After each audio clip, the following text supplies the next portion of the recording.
Former President Donald Trump is the big winner in last night's Iowa caucus. He claimed victory in 98 of their 99 counties, with his rivals lagging far behind. Florida Governor Ron DeSantis finishing in a distant second, and it was just ahead of former South Carolina Governor Nikki Haley. Queen City News Chief Legal Analyst Khalif Rhodes joins us now to kind of break down what happened last night. And Khalif, you know, Trump, he was polling way ahead going into this thing, but did we expect an almost complete sweep here of Iowa? I did not expect a complete sweep. I did expect it to be statistically where it ended up being, and I just thought that a couple of other folks would win some of those counties there, and it just didn't happen. I mean, Ramaswamy was there for the last 4 or 5 months, make sure he touched every county twice, and didn't, poll, 7% across the state. And so I didn't anticipate it happening like that, but it does show a couple of things. It shows that from 2016, he has progressed. Because if you remember, he lost in 2016. And then what happens? He's now capturing every county within the state.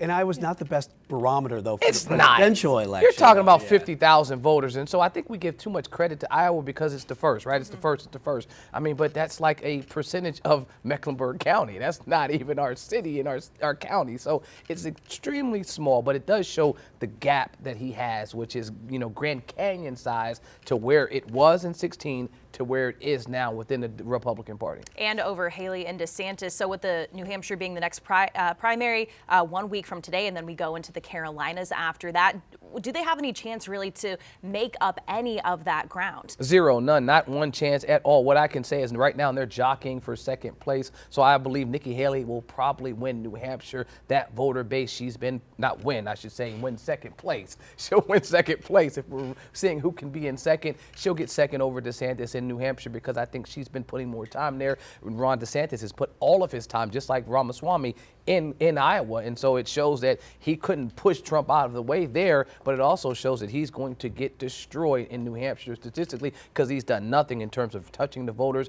knocking on doors, phone calls, any of those things like he's done in Iowa, and still came, 30 percentage points below the front runner. Iowa voters seemingly unfazed by Trump's legal troubles. Do you think that is something that's going to continue moving forward as they start getting closer to trials and they start happening? As you mentioned, trials, I printed out a calendar, a master calendar of where the president has to be. Yeah. No, this is three, and it actually was 41 pages because it had itemized lists of where he'll be and why and what attorneys are representing him. But it doesn't get down to page 2, the middle of it, until it shows where he'll be. And that's the potential trial in March, the day before Super Tuesday, which is March 5th.